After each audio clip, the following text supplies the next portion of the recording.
This week in Texas, we sit down with newly elected Harris County District Attorney Sean Teare. Harris County Jail is going to stop being a warehouse for human beings. And we talk about the new lineup of judges from Harris County to Austin with ABC13 legal analyst Brian Weiss. The electorate, God bless them, were discreet about who they put out of work. Plus, a look ahead to the upcoming legislative session with a report from Nick Notario and analysis from our political insiders Otis Evagaru and Court Kenning. This week in Texas. Last week on This Week in Texas, we sort of took a deep dive into the past, talking about the election, what went right, what went wrong. Now we're looking to the future and the next legislative session, which begins in January 2025. One of the big issues we know will be the focus of both houses in Austin, school vouchers or school choice, depending on how you want to look at it. Court Kenning, Otis Evagaru, our panel of political insiders, both political strategists, here to talk about what we can expect voucher-wise in Austin. Court. Well, the future's now. I mean, pre-filing of bills is going to be starting here soon. We know what the legislature looks like. We know what the members are going to be. We're going to soon know where desk assignments are and offices and things like that. I mean, it's the first day of school, if you will. It's exciting times. The governor has said after the election, after the primaries and the defeat of the people who are against vouchers and school choice, he's got the votes to pass it in the House. We know the lieutenant governor's got the votes to pass it in the Senate. He said it is his priority legislation, putting pressure on Speaker Dade Phelan. Will he win re-election as Speaker? Time will tell. The majority is going to have the Republican majority is going to have a meeting here soon to decide who they think the Speaker should be. I would not bet against the incumbent Speaker, but there's going to be a lot of pressure to defeat him. And if he is in fact Speaker, what does that do to the path for school vouchers, given that he's the one who essentially held it up last time? Right, and I think that's where the voucher fight starts, right? It's the Speaker's race in the House chamber. Is Dade Phelan willing to go with Democrats and take a deal with Democrats that possibly doesn't even have vouchers on the House floor? Lieutenant Governor Dan Patrick, who has recently came out and said he ain't going to the Trump administration and his #1 priority is vouchers. The governor is most likely going to make it probably an emergency item himself. So it's really going to be up to whoever has that gavel in the House chamber. It's going to be fascinating because I think the Republican caucus meets December 7th, if I remember correctly, to elect new leadership for their caucus, but to also decide who's supposed to be the Republican pick for Speaker. And I have a good feeling Dade Phelan might not be the person who's in the majority coming out of that GOP meeting. But that doesn't mean he won't be Speaker. Correct. Because he won with Democrats last time. And I would say, Otis pointing out that he thinks the governor's going to put it on as an emergency item. What that does is it allows you to circumvent some of the rules that slow legislation down. We all say that there's a million ways to kill a bill. There's only one way to pass it. And so this makes it a little easier to get that bill passed. Look, it's going to be, as it relates to vouchers, it's going to be a dog-eat-dog session, and Dade Phelan's wearing milk-bone underwear. I mean, is that a Texas saying, or is that a Court Kenning saying? Probably a Court Kenning saying. Yeah. Well, let's talk about the Speaker's race. How much pressure is there on Dade Phelan, should he be Speaker, to actually get vouchers to the floor? Well, that's a Republican issue. So they're going to have to figure out who, and Dade Phelan's going to have to figure out where his numbers come from, right? It's a simple math, simple math to get to 76. And you said something earlier, it's like Democrats didn't get him the speakership last time, Republicans did. He came out of the Republican caucus, had the majority that time. This go around, the calculus is completely different. And listen, Democrats have some power here. They do, because in order for Dade Phelan to become Speaker, he's going to need Democrats in order for him to become Speaker. It's just how does he get there? What deals are made there in that building in Austin? Court knows just as well as I am. Man, those phones are hot right now, and they'll be hot through Thanksgiving and Christmas because opening day is fast approaching. Yeah, and national Democrats don't do it in the U.S. Congress as it relates to Speaker, as the Democrats here have figured out. They could make the king, frankly. The Democrats could. And what does that get them? I mean, the horse trading is going on, so it's going to be an interesting time. I would not want to be one of those folks up there right now. Court, notice we're not finished with this conversation just yet. When we come back, we're going to expand beyond vouchers and the Speaker's race and talk about the other big issues we expect to be front and center in Austin at the state capitol when we come back. The election cycle might be over, but that doesn't mean we're done with politics. The state legislative session begins in January. We already talked about vouchers and the speaker's race. That's certainly a top issue going into the session. But what are some of the other topics, some of the other issues we expect legislators to make priorities? To join us again to talk about that, Otis Evagaru, Court Kenning. Otis, your thoughts about some of the non-voucher related news we're going to hear out of the session? Yeah, first and foremost, property taxes. Listen, I think that you're seeing a lot of Texans who are saying, hey, wait a minute, I thought I was supposed to get a break on my property taxes, and they have not seen it. In fact, there's reports now and there's studies that have been done that you're paying more property taxes here in Texas than you are in California. Now, I hear Republicans say, don't California my Texas a lot. Seems like that a lot of that is going on, and Texas has surpassed that. So property tax is going to be at the forefront of people's minds. The border, the House Republicans will try to find a way to circumvent the United States Constitution like they normally do, and the Supreme Court rulings that have come in the past, and try to do something with the border. And then public education funding relating to teacher increases, and then what you do with retired teachers as well. So look at a big focus on property taxes like every 2 years, trying to figure out what we do with the surplus, look at public education funding, and then just look at some other things. And then also as well too, let's see if Republicans actually do something about abortion and not having women die in hospitals, because I don't think this is an issue that's going anywhere. I think it's an issue that Democrats have to reframe a little bit in people's minds and make them aware of. But there's got to be something done because there's too many women dying in hospitals. And building off of Otis's comments, I think Republicans need to have a better job of actually being able to answer the question about abortion. We need to do a better job, frankly. It's a sensitive one. I agree with Otis on property taxes and on immigration, taking a little bit different path on that. If the president is actually true to his word about deporting folks, Texas will likely be ground zero for that operation. And what are the impacts in the legislative session if something of that mass deportation is actually going on? That could be a big, huge underlying factor that we don't know about. And as Otis and I both know from working in the legislature, it's what you don't know right now that comes up as a big issue. It's something's going to come up that we're not expecting in maybe March or April of the session that you weren't expecting. And obviously, you got to pass a budget. Now, exit polling that we had exclusive to ABC13 in the wake of this last election indicated that a majority of Texans actually support abortion, even if it's not related to the health of the unborn child. So my question is, last session they did not address the issue regarding the health of the mother or incest or rape. That is also something that Texans seem to be in favor of. Your thoughts on how they address it? Do they, as they said they would 2 years ago, address that specific issue within the law? I mean, I think Vance was right in the debate that we need to do a better job of communicating the message of compassion and things of that nature. It wasn't a driving force in the polls, but that doesn't mean that you can't be sensitive to the issue. Hear it out and see if we can't come to common ground. It's not, abortion is not a conversation you have in polite dinner affairs. I mean, it is a sensitive issue, and it has strong opinions on both sides. And so we need to come to see if we can find common ground. I want to ask you, Otis, if I can, about public education funding, because you brought that up. Last time they had a public education bill, but it was tied to vouchers. Do you expect that to be the case this time? Yeah, we'll give you the money for teachers and students and classrooms, but we're going to tie it to vouchers. Yeah, it's going to be the same thing. I mean, that's what Governor Abbott wants. That's what Lieutenant Governor Dan Patrick wants. And again, it's going to come down to who has that speaker's gavel, whether you try to untie it or not. I think Senator Creighton, who chairs the Education Committee in the Senate, has said throughout the campaign cycle, we are going to tie public education funding to vouchers. So that's definitely going to be a thing. To go back to your question about abortion, no, Republicans aren't going to do anything. Listen, we had mass shooting after mass shooting after mass shooting in Texas. 90% of Republicans believe there should be a background check. You know what the state legislature did? Hey, you can carry a gun without a permit. Any response? Well, I'll go back to the original question about. I mean, I think that. Frankly, yeah. Well, and you know what? Fair enough. That's sort of been the Republican response this election cycle, right? You're not sure exactly what to say about it.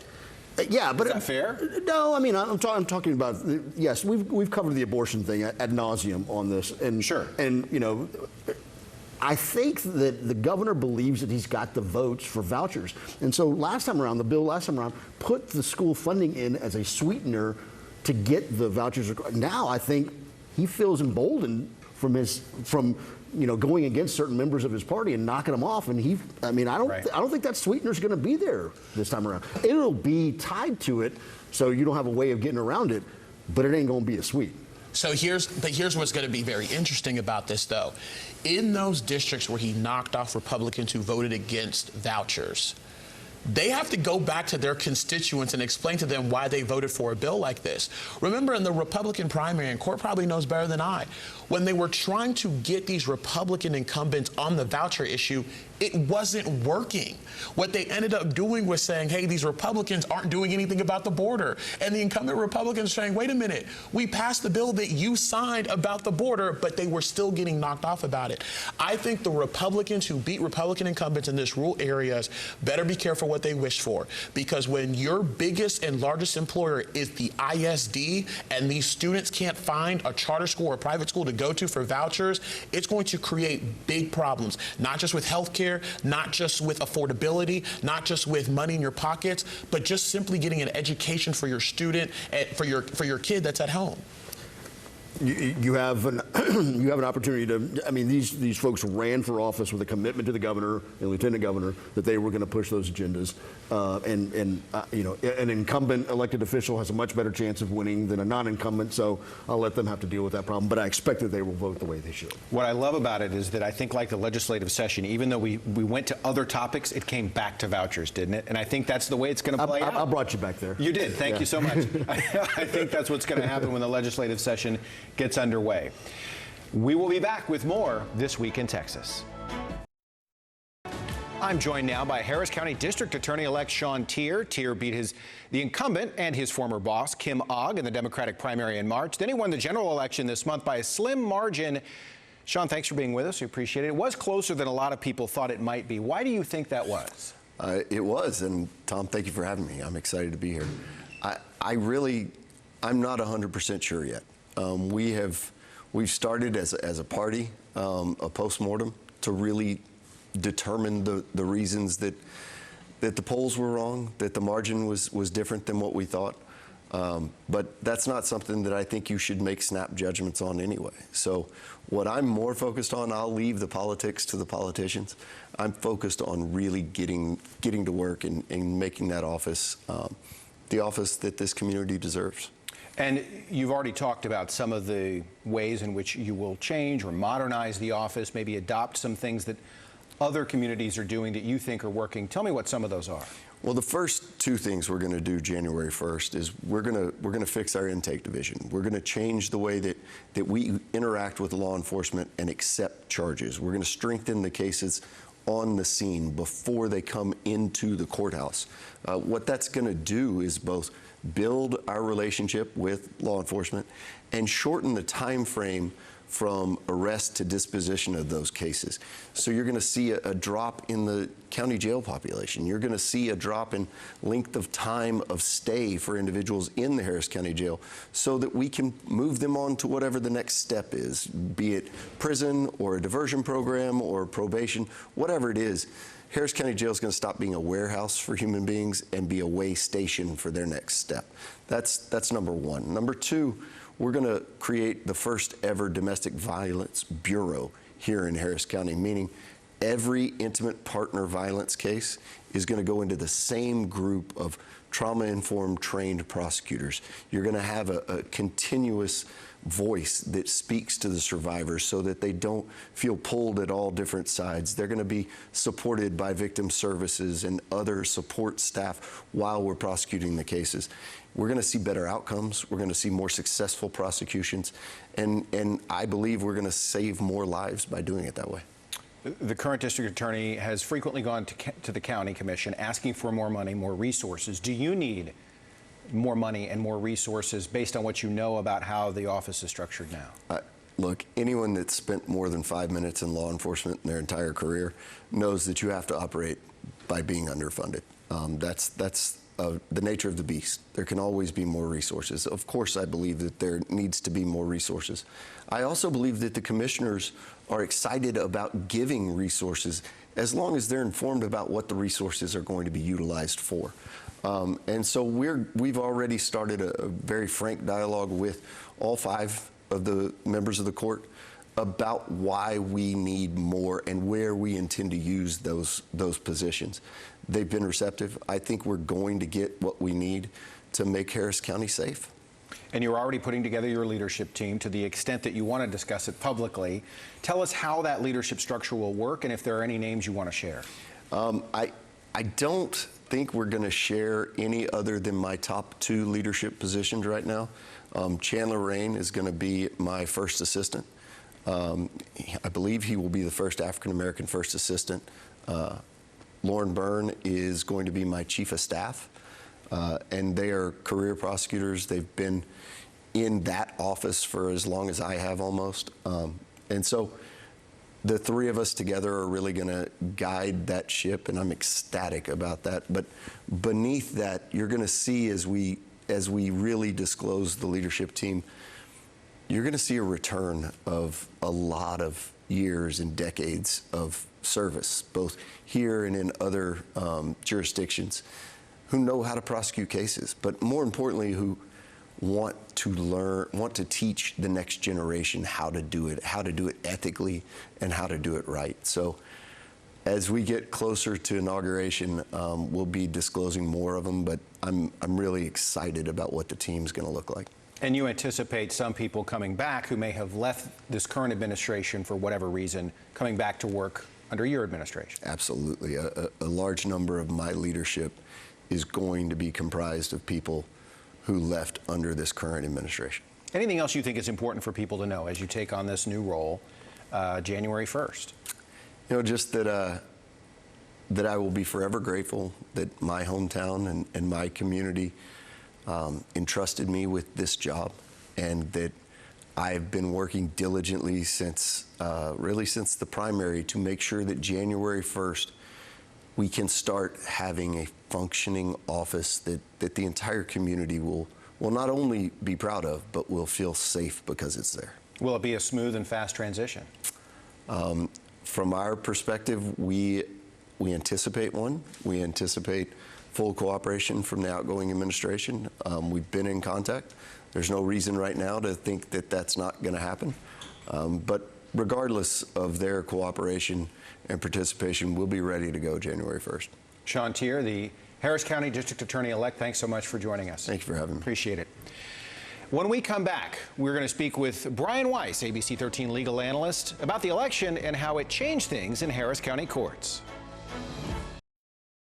I'm joined now by Brian Weiss, ABC13 legal analyst, to talk about the election and how it shifted the courts in Harris County and at the state level.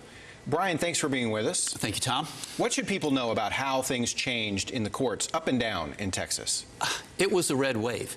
The Republicans won 4 of the 5 contested criminal district benches, which, of course, is how I make my money. But from Harris County all the way up to the state's highest courts, the Texas Supreme Court, our court of last resort for civil cases, the Court of Criminal Appeals, our high court for criminal cases. And to me, as an appellate lawyer, one of the geeks, what I found fascinating is that it was a tsunami at the Court of Appeals level. We have 15 mid-level appellate courts, and only one Democratic incumbent on the 3rd Court of Appeals in Austin was able to secure her seat. Every other Democratic incumbent or challenger lost going away. That, to me, speaks volumes about the power of the red wave in the Lone Star State last week, Tom. And do you think a lot of it was that one ad that aired over and over again saying, vote out judges who are soft on crime, vote for Republican judges, vote out Democratic judges, and people don't distinguish from one court to the next, and they just vote one way? That's a great point. Look, President Kennedy, after the Bay of Pigs, said, victory has 1,000 fathers and defeats an orphan. Right now, the Republicans are looking to those 1,000 people who they think contributed to this onslaught of the red wave. I think, number one, like you said, that ad was powerful because some people in the electorate can't distinguish between criminal district judges who are there, who make those kinds of life-altering decisions that the ads spoke to, and civil district judges who decide who put the lettuce on the floor at HEB. Not to mention Court of Appeals justices who have very little to do with things like bond decisions. But the Democratic Party didn't do anything at all to counter that ad. And I'm telling you, rule one in the playbook is, if you don't tell your story, somebody else is going to tell it for you. The Republicans told that story. I think on a lesser note, the demise of straight ticket voting, where you could walk into the voting booth in the old days and pull the lever, and you could vote straight Democratic or straight Republican. Those days are gone. We see a lot of so-called undervoting at the bottom of the ticket when it comes to judges. And I also think that slate cards, endorsements, whether it was the Houston Chronicle or some other specialized groups who come up with their list of preferred candidates. And the reason I say that is because the electorate, God bless them, were discreet about who they put out of work. They targeted, in very large part, some people both on the civil and criminal district court sides who earned the right to work at Chick-fil-A in 2025. Tom? And is that surprising to you, that ad, or that those slates, many of them put on little flyers as you walk in to vote, made that much of a difference? Yes, because most people can name the Kardashian sisters as opposed to 5 criminal district judges, let alone the judges on the Court of Criminal Appeals. And the fact that the electorate was able to distinguish between judges who deserve to be on the bench and wear the robes and those that need to be on employment line, to me, was critical, because generally you see sweeps, even without the advent of straight ticket voting. Major props to the Harris County electorate. And so in this case, or in any election really, what can we do to better educate the electorate about who's sitting behind the bench? Because most people don't know the names of 99% of those who are on that slate. Tom, if I was king for a day, I would do away, eradicate 86, the partisan selection of judges at any level. I know I have a better shot of, again, dating a Kardashian than making that happen right now, but I would say you got to do more than get your news from Twitter. You've got to read the editorial page. You've got to be able to distinguish between a really good ballot name and somebody who shouldn't have any business making life or death decisions. I've had the privilege of serving as a judge at the county court level and at the municipal court level. We like to say that judges are like home plate umpires. We expect them to be perfect on day one and get better, but we have to recruit from the human race. There are some really good judges who've lost as a result of the electoral process, and there were some really bad ones who got turned out this time. All I can say is that democracy works whether we like it or not. Tom? Brian Weiss, thanks so much. We appreciate it. ABC13 legal analyst with his insight and expertise. Now, before we go this week, we want to share with you another issue that may get some attention of legislators in Austin this next session. New research shows how Houston area's youngest students are benefiting from public pre-kindergarten. Right now, though, many districts only offer it to eligible students, with lawmakers set to return to Austin in a couple of months, as we've reported. Expanding pre-K is on some of their minds. ABC13's Nick Notario takes a look at the new research and why some lawmakers say they need to do more. For 4-year-olds, getting this type of education can be a game changer. The Kinder Institute for Urban Research worked with Houston area districts looking at its pre-K programs. It found kids were more prepared for kindergarten, had better attendance, and improved language skills. They get to develop social skills. They get to learn actually a lot. And I think it's better than, not just keeping them without learning what they have to learn. But not all parents are able to send their kids. Many districts only take eligible students. Private options are too expensive for some parents. Upwards of $1,000, $1,500 for really good programs, like $2,000 a month. It's a lot of money. Kinder Institute researchers say one thing they heard from districts is they want more students. School districts need more funding. They need more funding for everything, but particularly for pre-K to increase the pre-K teacher workforce. State Representative James Tallarico sits on the House Public Education Committee. With a new session looming, he's pushing lawmakers to allocate more money towards pre-K. I'm always hopeful. I think Texans in both political parties support full-day pre-K and high-quality early childhood education. We've just got to convince Greg Abbott that this is the right thing to do. We reached out to the governor's office to see if he would support putting more money into public pre-K programs. We also asked if the voucher program would cover private pre-K.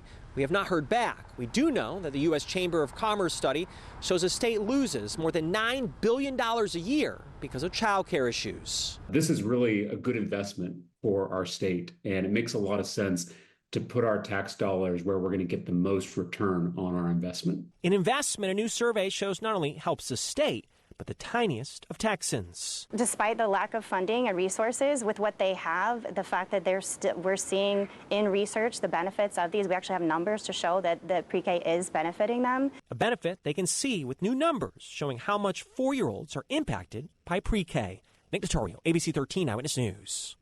That does it for This Week in Texas. Thanks for being with us. You can watch all of our previous episodes at abc13.com or on demand wherever you stream ABC 13. Until next week, have a great week and be kind to one another.